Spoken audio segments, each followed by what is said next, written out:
ओम।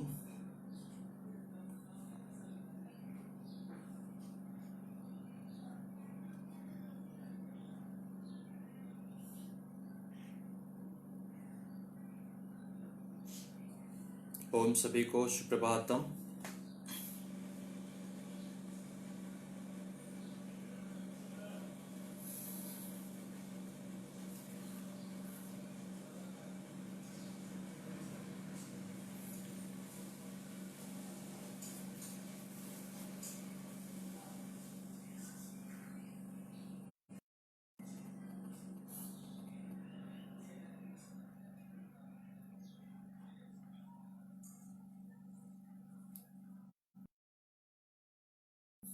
ओम।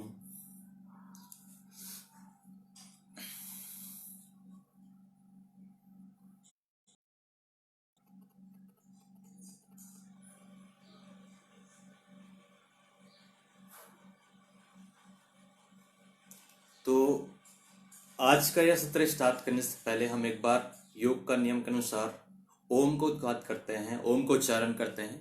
फिर आज का यह कार्य को आरंभ करते हैं। आज का जो चैप्टर लेकर हम बात करने वाले हैं उस विषय पर चर्चा किया जाएगा। तो सबसे पहले हम लोग ध्यान की स्थिति में बैठ जाएंगे और मन सहज ध्यान की सेक बिंदु पर केंद्रित और लंबी गहरी सांस भरते हुए ओम का उच्चारण करेंगे।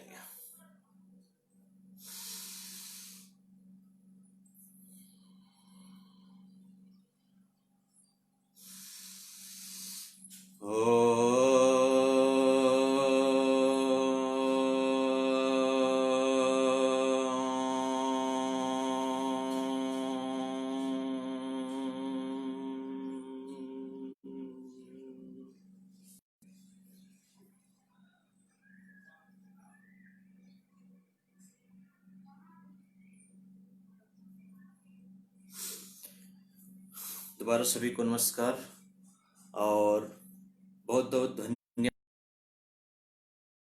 योग केंद्र का मैं तहे दिल से धन्यवाद करता हूं और मुझे आज ये सौभाग्य मिला, मुझे ये पुण्य कार्य का अवसर मिला, उसके लिए बहुत बहुत धन्यवाद। आज का जीवन काल देखा जाए, आज जीवन में योग का बहुत ही बड़ा महत्व है। आज का जो जीवन काल है पूर्णतः दुख, व्याधि, कष्ट, रोग, चिंताएं, तरह तरह की बीमारियों से, तरह तरह की व्याधियों से घिरा हुआ है, विकारों से घिरा हुआ है। ये जो जीवन काल है पूर्णतः दूषित है ना। आज देखा जाए तो हमारा खान पान, हवा, जल, कोई ऐसा चीज नहीं जो शुद्ध बचा हो। प्रकृति का हर एक चीज दूषित हो चुका है और इसका भी देन हमारे जैसे मनुष्य ही है, हम ही हैं। हम इसमें किसी को दोष नहीं दे सकते हैं क्योंकि जो जितना भी आप दूषित वातावरण देख रहे हैं, जितने भी ये वातावरण आसपास जो आपके देख रहे हैं, ये सब आप ही का देन है, हमारा देन है, जो आज हमें मिल रहा है और जो हम आज अपने ऊपर में ग्रहण कर रहे हैं, है ना। अब इस चीज को हम डायरेक्ट में तुरंत तो हम स्थायी नहीं कर सकते, तुरंत तो सुधार नहीं सकते। तो उसको सुधारने के लिए पहले तो अपने आप को खुद सुधारना होगा। उसके लिए क्या करना होगा, निरंतर आपको किसी योग के जीवन को जीना होगा। योग के जब करता है तो उसके जीवन में सबसे पहले अनुशासन आता है, क्योंकि योग का प्रथम नियम यही है कि अनुशासन, है ना। पुरातन काल का यह योग पद्धति है जो निरंतर चलती आ रही है, वही हमारा इस जीवन को दोबारा सुखमय बना सकता है, राजमय बना सकता है ना? तो इसमें कैसे कार्य करना होगा, को योग करना होगा। आजकल कोई ऐसा मनुष्य नहीं है जिसके जीवन काल दुख से घिरा हो। आज का मनुष्य है तरह तरह के टेंशनों से, आज लोग थोड़ा से कोई भी झगड़ा होती है, कोई भी चिंताएं होती है, अपने आप में डिस्टर्ब हो जाता है, अपने आप को अनकंफर्टेबल महसूस करता है। क्यों? क्योंकि उसका मन शांत नहीं, शरीर में कंट्रोल ही नहीं है, पान में कंट्रोल नहीं है, तरह तरह की कहीं भी होता है, कहीं पे गया चिड़चिड़ापन आ जाना। तो इन सब का कारण क्या है? ये वातावरण है और हम जी रहे हैं। तो इन सब चीज को हम कैसे मैनेज करके चले, कैसे हम अपने साथ लेकर चले, तो उसके लिए योग ही सब कुछ है। आज के जीवन में इंसान का योग का बहुत ही महत्व है। जब तक आप योग को नहीं उतारोगे, आने वाला समय आपका पूर्णतः दुखों से घिरता ही चला जाएगा। योग को कैसे उतारें? पुरातन काल में कहा जाता था योग सिर्फ ऋषि मुनियों का है, पर ये ऋषि मुनियों का नहीं है। गृहस्थ जीवन में भी योग को उतारा गया है और इनका श्रेय जाता है पूर्णतः योगियों को, हमारे महर्षि पतंजलि महाराज को और गुरु गोरखनाथ जैसे महान योगियों को, जो आज हमें ऐसे बहुत ही सुंदर उपनिषद का वेद किया है ना, जिसको आज हम कर पा रहे हैं और आप लोगों के बीच आज मैं उपस्थित हूँ, सिर्फ इस योग के माध्यम से उपस्थित हूँ। तो ये सब चीज योग से ही हुआ है। कहा जाता है योगा से ही हर कुछ होगा। कैसे होगा? हम जब इस चीज को अपने जीवन में उतारते जाएंगे, है ना, अनुशासित होंगे, हर चीज को अपने योग के अनुसार कार्य करेंगे, क्योंकि योग एक अनुशासन है ना, जिसमें सबसे महर्षि पतंजलि के अनुसार अष्टांग योग में कहा गया है यम सबसे पहले है। यम अर्थात अपने आप को स्वस्थ करना है। नियम जो निरंतर हमें नियमित रहना है, अनुशासित रहना है ना, उसके बाद आसन आता है। क्योंकि जब तक हमारे अंदर नियम नहीं है ना, स्वच्छता नहीं है, खुद के अंदर कुछ कर दिखाने की जुनूनता नहीं है, तो हम कुछ नहीं कर सकते। एक सोया हुआ इंसान, एक सोया हुआ शेर के मुंह पे कभी भी भोजन डायरेक्ट प्रवेश नहीं करता, उसके लिए उसको मेहनत ही करना पड़ता है। उद्वेनि सिद्धंति कराणी मरुथैः नये सुप्ते से प्रवसति मुखे मृगः। जब तक आप मेहनत नहीं करोगे, जब तक आप उस चीज के लिए लगन नहीं लगाओगे, आपको वो फल नहीं मिलेगा। आज इंसान फल प्राप्ति के लिए निरंतर कार्य करता है, लेकिन अपने लिए समय नहीं दे पाता है। उसको कार्य करने के लिए निरंतर समय है, बाहरी जीवन जीने के लिए समय है, लेकिन अपने लिए 1 घंटा नहीं है। तो 1 घंटा कैसे निकाले? प्रातः काल निरंतर प्रतिदिन अगर आप सुबह 1 घंटा योग के लिए निकालते हैं, तो आपका जीवन में कभी दुख का वाद नहीं आएगा, हमेशा सुख और शांति का महसूस होगा। सुबह निरंतर उठें प्रातः काल और योग करें। योग कैसे करें इस पे भी चर्चा करेंगे। आजकल का ये युवा पीढ़ी पूर्णतः सोशल मीडिया पे डिपेंड हो गया है ना। कारण क्या है? हम अपने बच्चों को, हम अपने आने वाले जनरेशन को वो चीज सिखा ही नहीं रहे। हमारा पुरातन संस्कृति क्या था, हमारा पुरातन सनातन क्या था, वो चीज हम आज बता ही नहीं रहे। सिर्फ लगे हुए हैं उसको अच्छा शिक्षा देने के चक्कर में, और वो अच्छा शिक्षा हम दे नहीं पा रहे हैं। वो कुछ और दे रहे हैं जो आने वाला समय हमारे लिए काल बनकर ही आ रहा है।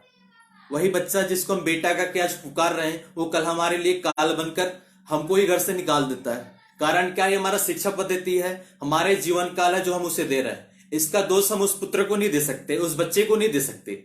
ये दोष हमारा है, ये गलत हम ही कर रहे हैं जो उसको उस तरह के लेवल पे लेके जा रहे हैं। तो ये कैसे सुधरेगा? आज के जीवन में इन सबको सुधारने के लिए सबसे मुख्यतः कहा जाए तो योग है ना। यहां तक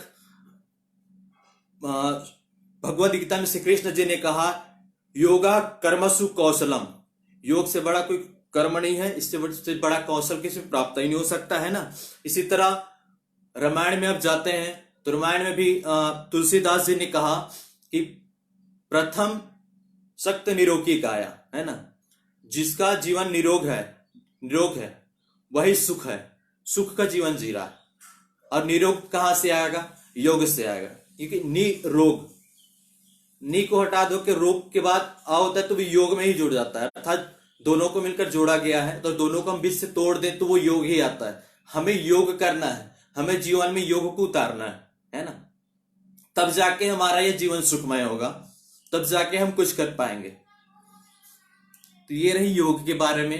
तो दूसरी बात करते हैं, बहुत सारे लोग योग करते हैं पर योग करने की तरीकाएं पता नहीं होता। छोटी छोटी मुख्य बातें होती जो हम आज चर्चा करेंगे, है ना।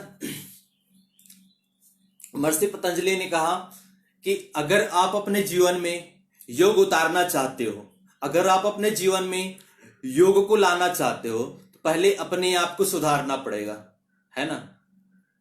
अष्टांग योग ही सबसे पहले योग माना गया। आप डायरेक्ट हठ योग नहीं कर सकते, क्योंकि आपके अंदर वो शक्ति नहीं है, वो ध्यानकता नहीं है जो आप अपने अंदर ला सको।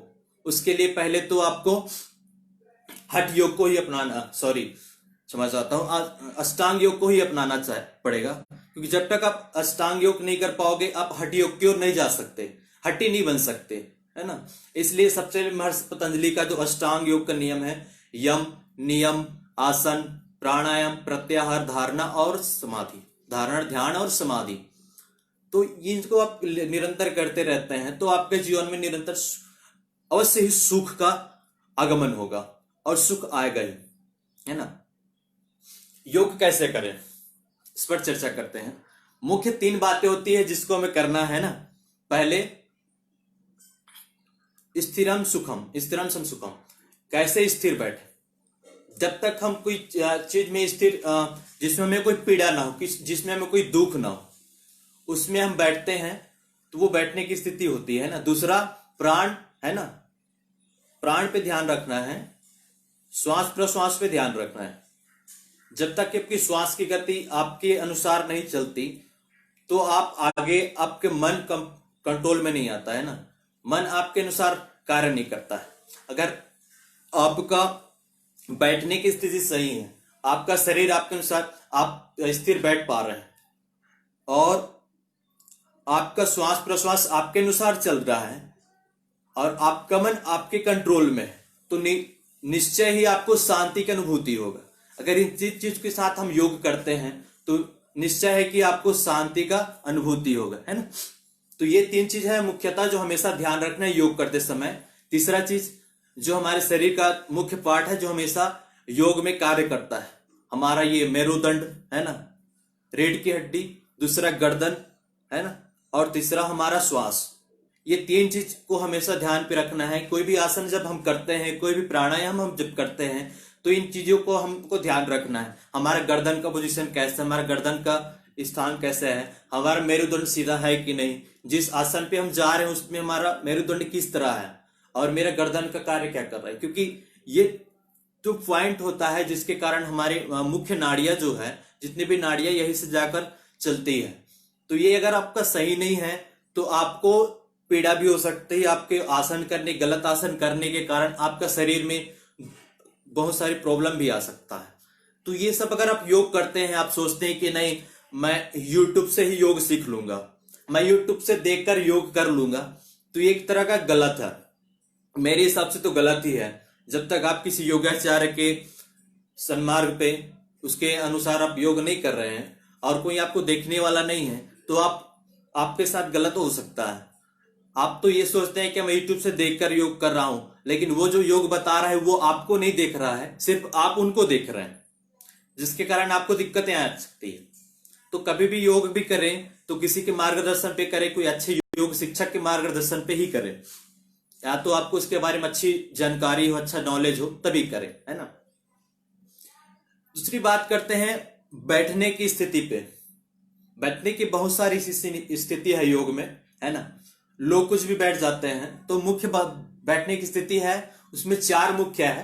पहला सुखासन, नॉर्मल जो हम इस तरह से बैठते हैं, दोनों गोटे इस तरह होना चाहिए और सीधा बैठते हैं, दोनों हाथ ध्यान मुद्रा ज्ञान, जिसमें आपको बैठने में कंफर्टेबल महसूस हो, तो ये कहलाता है सुखासन, है ना। कोई भी इस आसन में बैठ सकता है जिसको घुटने की दर्द नहीं है ना, और घुटने की भी दर्द हल्का है तो इसमें आप बैठ के कर सकते हैं, ठीक है। दूसरा होता है सिद्धासन। सिद्धासन कैसे बैठे, दोनों पैर इस तरह से फंसा हुआ, ये सिद्धासन बैठने की 2 तरीकाएं होती है। ये होता है सिद्धासन। अक्सर हमारे ऋषि मुनि इसी आसनों में बैठकर ध्यान लगाते हैं और समाधि पे जाते हैं, ठीक है। ये हो गया सिद्धासन। इसके बाद आता है पद्मासन। पद्मासन कैसे लगाते हैं, दोनों पैर ऊपर की ओर चढ़ाकर इस तरह से, है ना। ये हो गया पद्मासन। पद्मासन में बैठने का बहुत ज्यादा ही फायदा है, लेकिन आप पद्मासन एक ही बार में नहीं लगा सकते, आपको निरंतरता इसके लिए अभ्यास करना होगा। इसमें आपको प्रैक्टिस करना बहुत ही आवश्यक है ना, तभी आप पद्मासन में बैठ सकते हैं। और जिसको घुटने की दर्द है, कमर में दर्द है, पैर में किसी तरह की दिक्कतें हैं, है ना, कभी ऑपरेशन हुआ है, पैर टूटा है, तो वो इस आसन में ना बैठे, है ना। तीसरा होता है, चौथा होता है बैठने की स्थिति वज्रासन। वज्रासन, वज्रासन कैसे बैठे, इस तरह से, है ना। वज्रासन बैठने की बहुत सारे फायदे हैं। ये वज्रासन एक ऐसा आसन है बैठने की जिससे हम खाना खा के तुरंत भी कर सकते हैं, है ना। आसनों में बैठने के आसनों में एक मुख्य आसन भी है वज्रासन। बैठने के तो बहुत सारे वैसे आसनास है, सुखासन के साथ साथ आपको गोमुख आसन है, मत्स्येंद्र आसन, ये सभी बैठने के ही आसन है ना। तो ये सब छोटी छोटी बात है जो हमें पता नहीं रहता है, हम कुछ भी करने लग जाते हैं। आज का जीवन काल है, निरंतर हमें डीपली तरह से देखा जाए तो पूर्ण घेरते ही जा रहा है, घेरते जा रहा है। हम किसी एक बिंदु पे टारगेट होते जा रहे हैं। हमें ये समझ नहीं आ रहा है कि हम जी क्या रहे हैं और कर क्या रहे हैं। कारण क्या है, हम अपने आप को ही समझ नहीं पा रहे, हम अपने लिए ही समय निकाल पा रहे हैं। तो ये छोटी छोटी मुख्य बातें होती है जो हमें अपने जीवन में लेके चलना है ना। खान पान भी बहुत मुख्य चीज है। खान पान पे अगर आप खान पान पे स्थिरता नहीं रख पाते हैं तो भी आप रोगों से ग्रस्त हो जाते हैं। कभी भी कुछ भी खा देने से नहीं होता, क्योंकि ये मशीन तभी सही चलता है जब उसके अनुसार आप चलाते हैं उसको। आप अपने अनुसार मशीन को चलाने लगे तो वो एक दिन में टूट जाएगा, ये आपको भी पता होगा, है ना। आप किसी बाइक में पेट्रोल निरंतर डाल रहे हैं और उसमें मोबिल नहीं, ऑयल नहीं, तो वो कैसे चलेगा। और आप कुछ पेट्रोल की जगह मिट्टी तेल डालते हैं तो कैसे चलेगा, 2 दिन में खराब हो जाएगा। वही चीज ये मशीन है, ये हमारा शरीर भी एक तरह का मशीन है जो कार्य करता है ना। तो इसमें भी ध्यान रखना है। बहुत सारे योग है जिसपे हम चर्चा कर रहे हैं, जैसे कि हमारा जो श्वास की गति, मुख्यतः हमारे शरीर में मुख्य 3 नाड़ियां है, ईड़ा, पिंगला और सुषुम्ना। जो 3 नाड़ियां है हमारे शरीर में, वो बहुत ही कारगर है, वो बहुत ही इंपॉर्टेंट रखता है हमारे श्वास प्रश्वास में, है ना। इसमें भी हम लोग चर्चा कर सकते हैं। श्वास हमेशा बाएं नाक से स्टार्ट करना चाहिए जब भी हम प्राणायाम करते हैं या कोई भी आसन करते हैं। कोई भी आसन जब हम स्टार्ट करते हैं, शुरुआत करते हैं, तो हमेशा बाएं साइड से शुरुआत करना चाहिए। इसका भी वैज्ञानिक तथ्य है, क्योंकि हमारा जो बाएं नासिका है उसमें शीतलता होती है ना, और दाएं नासिका है उसमें तेजवान होता है, तेजस होती है, गर्मी होती है, अग्नि होता है। तो ये दोनों चीज के कारण दोनों को स्थिरता लाने के लिए हमेशा हम बाएं साइड से स्टार्ट करते हैं, क्योंकि जब शीतलता से हम अग्नि का प्रसिद्ध होते हैं तो निरंतर हमारा बॉडी उसमें कंट्रोल आना चालू हो जाता है। हम डायरेक्ट अपने शरीर को आग से भी ठंडा क्यों ले जाते हैं, तो होता है कि आपको भी पता है, भस्म होने वाली ही कार्य है ना।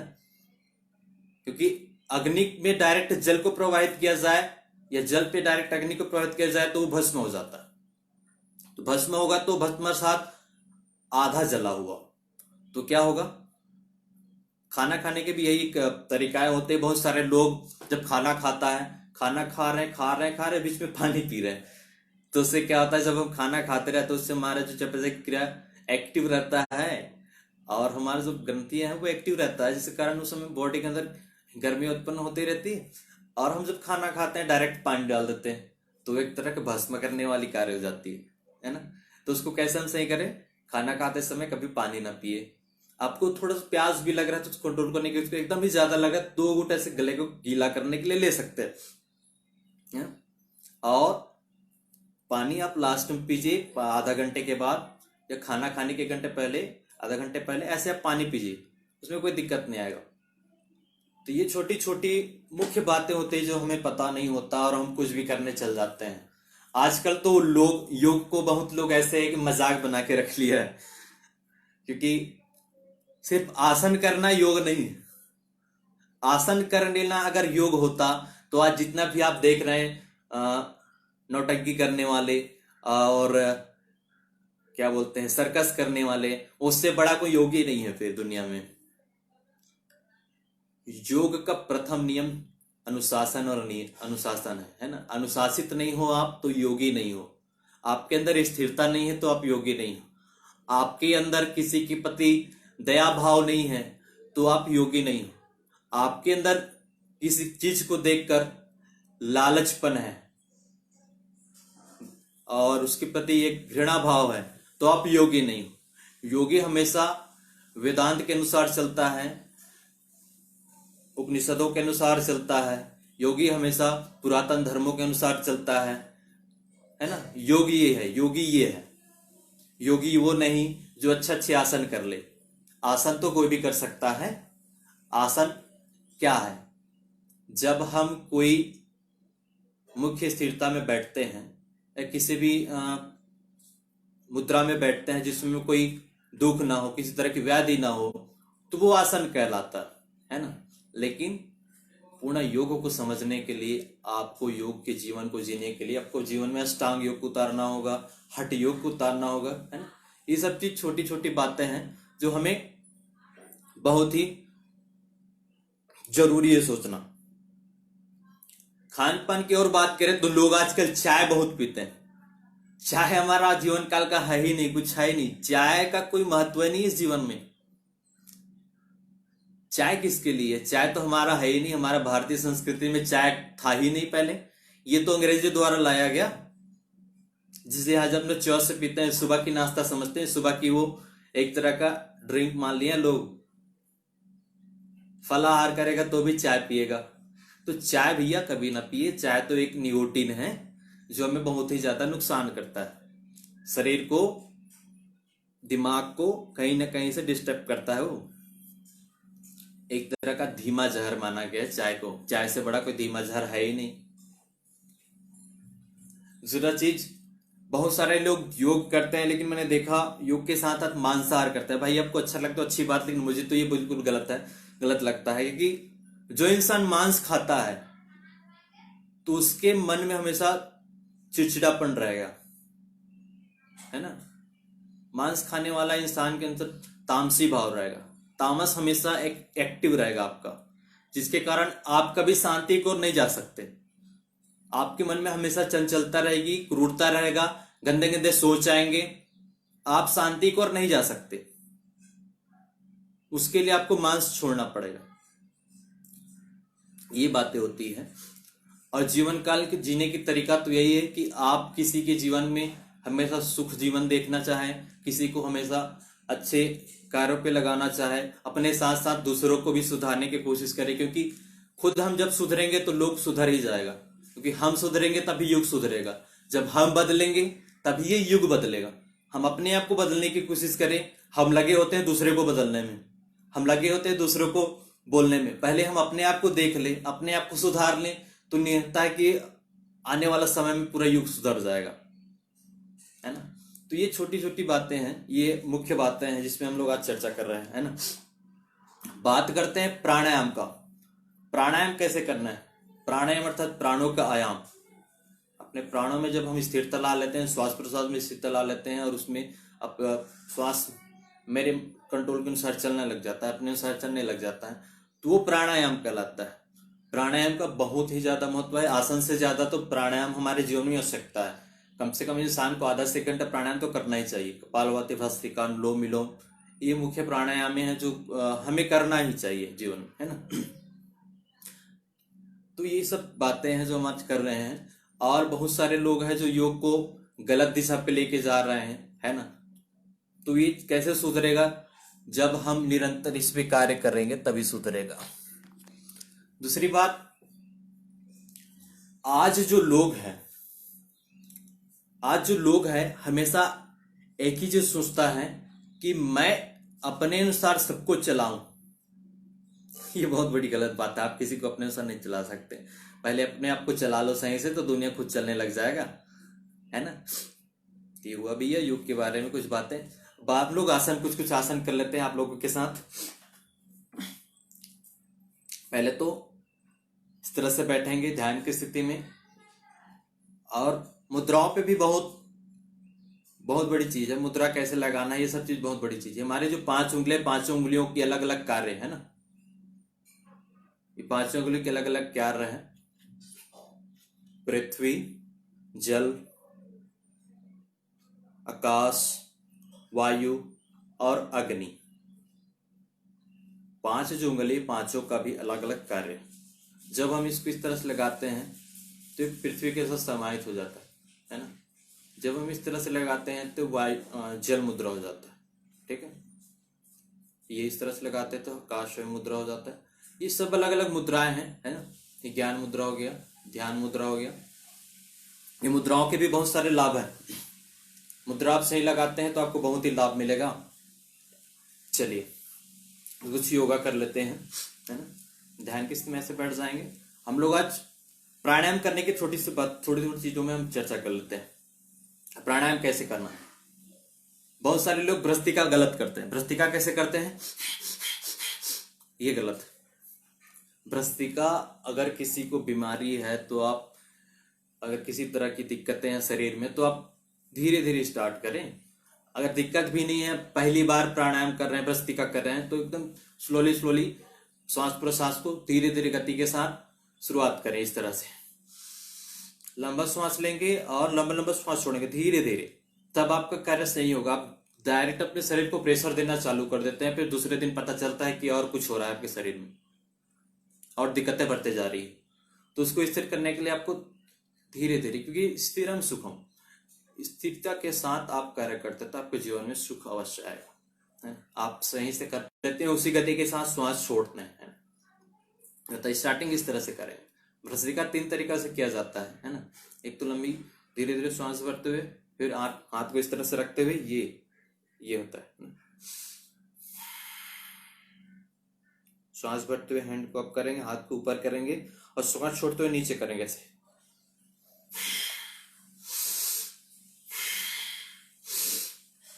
ये दूसरा चरण हो गया भ्रस्त्रिका का।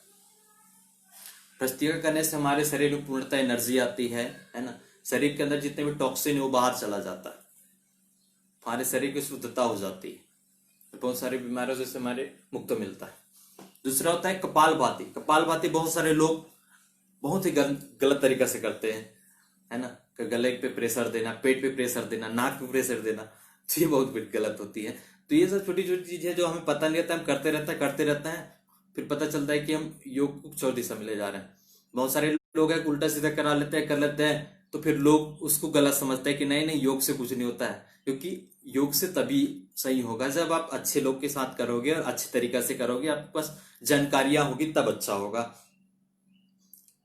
इसके कारण लोग गलत दिशा पे चले जाते हैं, सोचते हैं कि नहीं नहीं ये सब गलत है, नहीं होता है, सही नहीं होता है। तो ऐसा कुछ नहीं है, आप सही तरीके से करोगे तो हर एक कार्य सही होगा, है ना। तो कैसे करेंगे, कपालभाति। कपालभाति मेरुदंड हमेशा सीधा होना चाहिए। जब भी हम कोई प्राणायाम करें, आसन करें, मेरुदंड और गर्दन पे हमेशा ध्यान देंगे और सांसों पे, ये 3 मुख्य बातों पे हमेशा ध्यान देंगे, है ना। तो आपको कभी दिक्कतें नहीं आएगी। कैसे करेंगे, जिस तरह से हम किसी मोमबत्ती को फूंक लगाते हैं, किसी को हवा मारते हैं मुंह से, उसी तरह से नाक से ही श्वास छोड़ना है। ऐसे हम एक बार चेक कर सकते हैं। ऐसे अपने नाभि के पास हथेली रखेंगे, अपना दाएं हथेली, और देखेंगे कि हम फूंक मारते तो हमारा पेट जो है कैसे जाता है ना। वही कार्य करना है आपको कपालभाति करने में। कैसे करना है, सपोज हम फूंक मारते हैं, फूंक मारते कैसे करते हैं,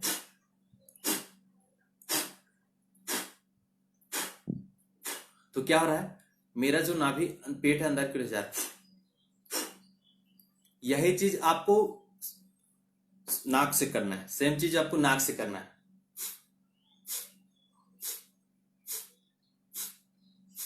ये वह सही चीज। बहुत सारे लोग कैसे करते हैं, ये गलत है। बहुत सारे लोग गले के साथ पेट में फंसे, ये आप गलत कर रहे हैं, ये प्रेशर दे रहे हैं पेट में, इससे और दिक्कतें बढ़ सकती है। तो सही चीज करने के लिए सही तरीकाएं अपनाना होगा, ठीक है। तो हमेशा कपालभाति इस तरह से करेंगे, फूंक मारते उसी तरह से। जब आपको इस शुरुआत में नहीं आ रहा है कपालभाति करने, तो आप देख ले फूंक कर, आप अपने आप को खुद चेक कर सकते हैं मैं सही कर रहा हूं कि नहीं। ऐसे नाभि के नीचे पेट रखे, हाथ रखे और फूंक मारी, तो आपको पता चल जाएगा कि मैं कैसे कर रहा हूं। आपकी गलतियां आपको पता चल जाएगी, खुद से पता चल जाएगा, है ना। इसके बाद करिए आप कपालभाति।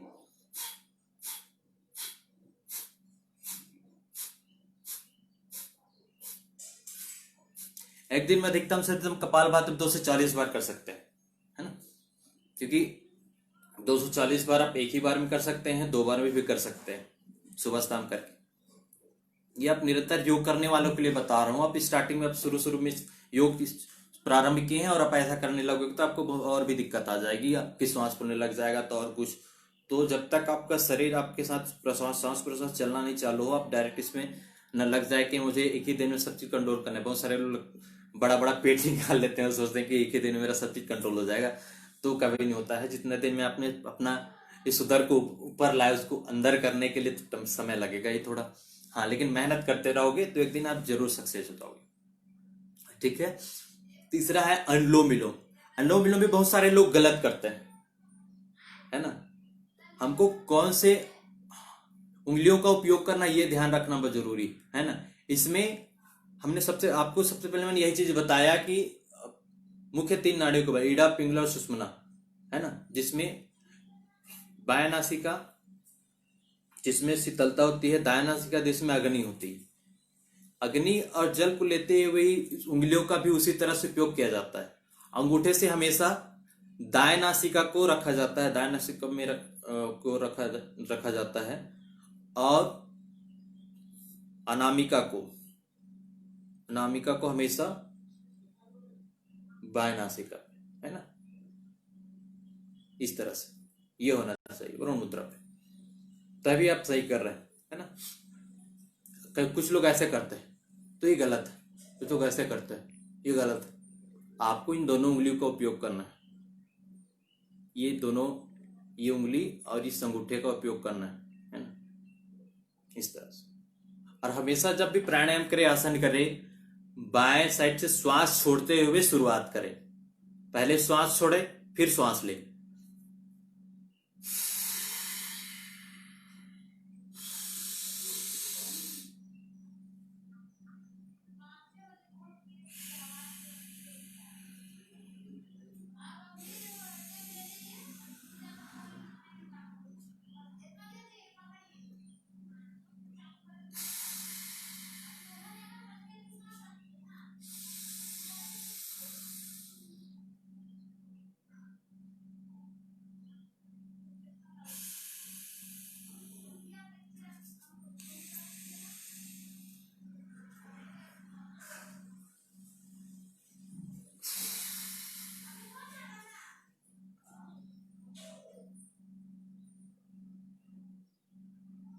इस तरह से करें, है ना, तो दिक्कत कभी नहीं आएगी। ये हुआ कपालभाति करने का तरीका है। कपालभाति आप निरंतर करने लगते हैं तो आपकी श्वासों में बहुत ही ब्रीद आने लगती है, आपको बहुत ही रिलैक्स फील महसूस होता है। आप एकदम अपने आप को अच्छा महसूस कर पाते हैं, आपको श्वास में किसी तरह की दिक्कतें नहीं आती है ना। और बहुत सारी व्याधि जो बीमारी हमारे शरीर से दूर होते चली जाती है। तो यह कपालभाति करने का तरीका है। अब कपालभाति जब आपका अच्छा होने लगा, आपके श्वासों में कंट्रोल होने लगा, आप अपने श्वास को स्थिर करने लगे, तब आप नाड़ी शोधन कर सकते हैं। नाड़ी शोधन और कपालभाति में कोई ज्यादा अंतर नहीं है, सेम ही है नाड़ी शोधन भी, है ना। नाड़ी शोधन के साथ हमारे पूरा जितने भी शरीर 72,072,4240 जितने भी नाड़ी हैं, उनको हम कैसे अपने साथ स्थित करें, उन नाड़ी को कैसे एक्टिव करें, वो अपने साथ कार्य कैसे करें, उसके लिए आपको नाड़ी शोधन प्राणायाम करना होगा। अनुलोम विलोम आप अच्छे से करना चालू कर देते हैं, अच्छे से होना चालू हो जाता है, तब फिर आप नाड़ी शोधन कर सकते हैं। नाड़ी शोधन करेंगे कैसे, कार्य वह रहेगा, आप इस तरह से भी रख सकते हैं, आप इन दोनों उंगलियों को अपने फोrehead के पास भी रख सकते हैं, मस्तिष्क के पास, ललाट के पास, ऐसे भी रख सकते हैं। दोनों तरीका से कर सकते हैं, है ना। ऐसे इसको टिकाना नहीं है, पैसे भी रख सकते हैं। तो ये होती है नाड़ी शोधन करने का तरीका है। नाड़ी शोधन में आप श्वास को रोक कर सकते हैं। आप जितना 5 की गिनती के अनुसार, 6 की गिनती के अनुसार, 4 की गिनती के अनुसार स्टार्टिंग कर सकते हैं। आप धीरे धीरे उसको क्रम को बढ़ा सकते हैं। जब शुरुआत करें तो आप इस तरह से पहले श्वास छोड़ें और 5 गिनती करें अपने मन में।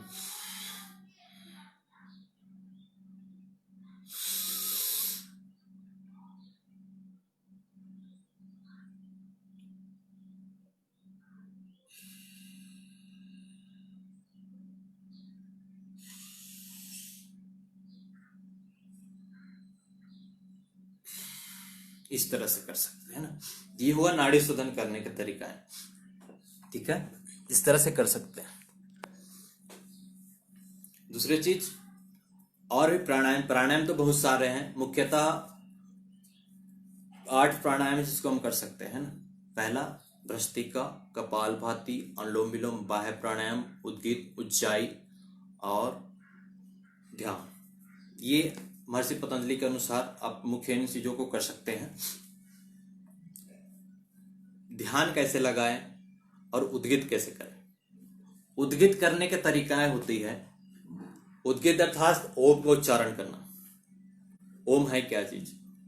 ओम प्रकृति का प्रथम उद्गित ध्वनि है जो हर क्षण निरंतर इस पृथ्वी में गुंजित हो रहा है, निरंतर कंपित हो रहा है, वही ओम का उच्चारण है। हम किसी चीज को एक टक लगाकर सुनना चालू कर देते तो वहां भी हमको ओम का उच्चारण सुनाई देने लग जाता है। हम किसी स्थिति में बैठ कर किसी भी आवाज को स्पर्श करने लगते हैं अपने अंदर, तो वो हमें ओम का उच्चारण सुनाई देता है ना।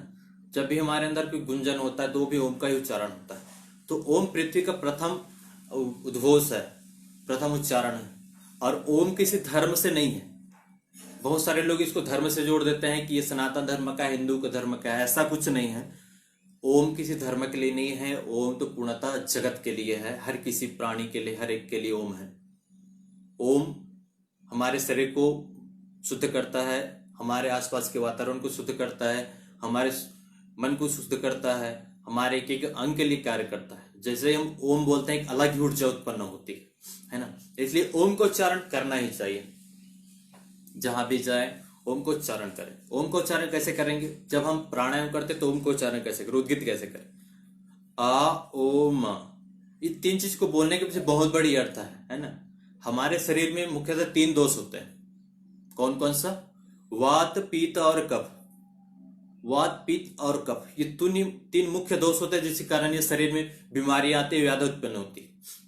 तो इस तीनों चीज को कंट्रोल करने के लिए हम तीनों चीज को शुद्ध कैसे करें, इसके लिए प्राणायाम भी है। बाह्य प्राणायाम में त्रिबंध लगाकर भी कर सकते हैं, या अलग अलग बंध होती है, मूल बंध, उद्यान बंध और जालंधर बंध। इन तीनों चीज को लगाकर भी आप इनको स्वस्थ और सही कर सकते हैं।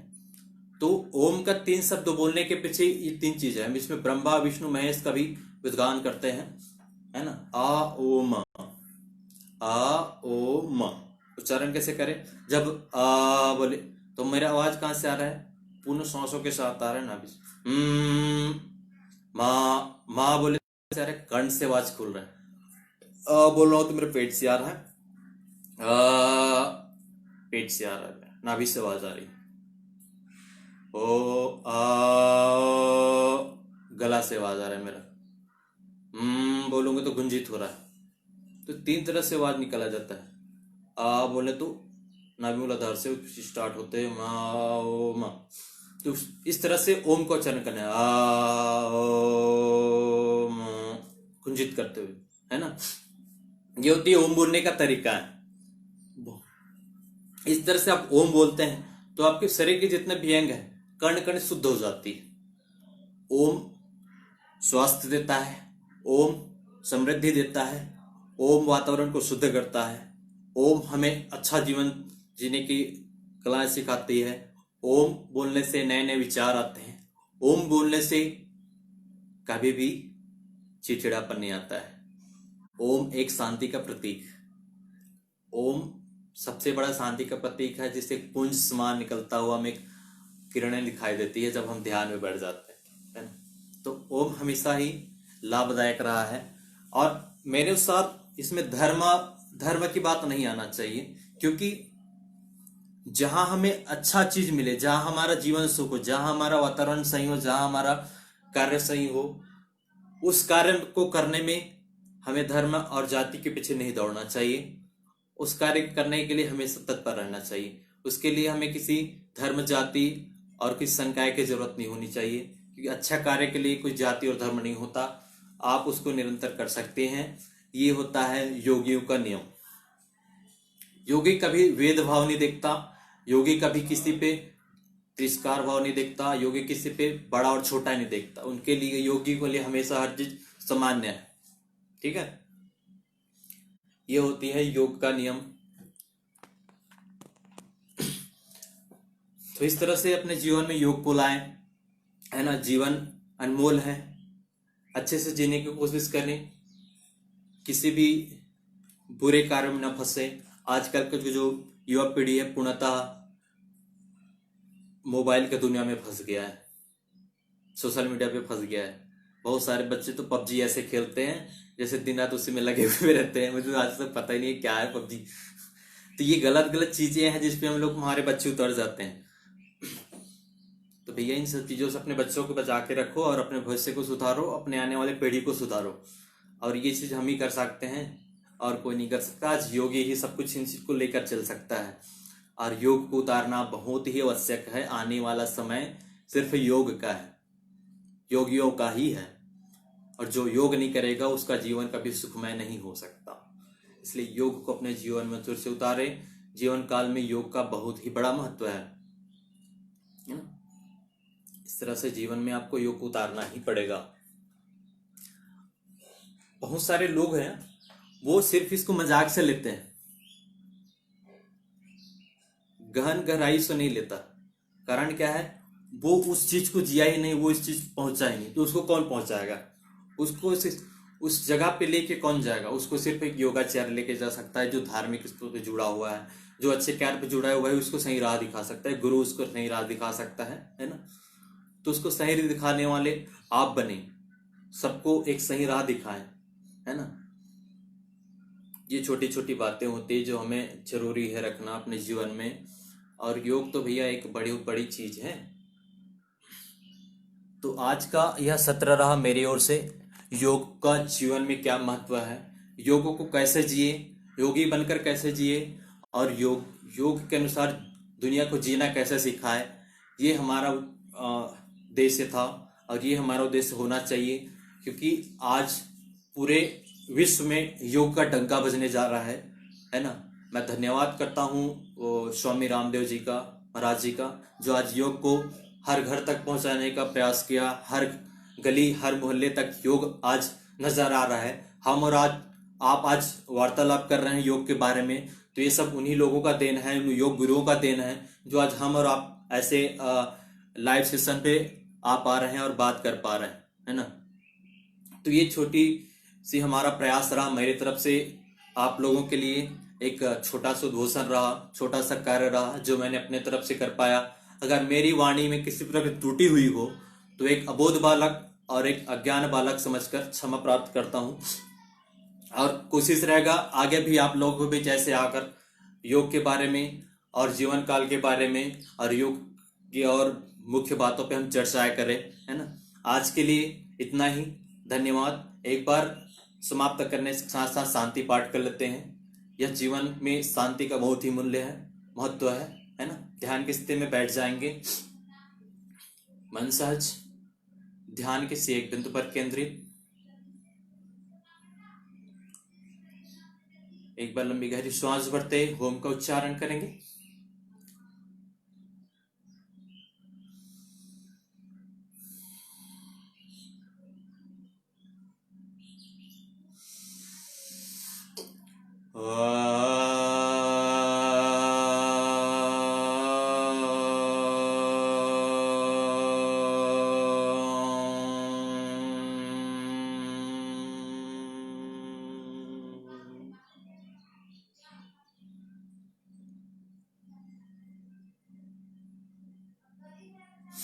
जगत के पालनहार पिता परमेश्वर का प्रार्थना करते हुए जगत की सुख शांति और समृद्धि के लिए ओम सर्वे भवन्तु सुखिनः, सर्वे सन्तु निरामयाः, सर्वे भद्राणि पश्यन्तु, मा कश्चित् दुःखभाग् भवेत्। ओम शांति शांति शांति। हरि ओम तत्सत्।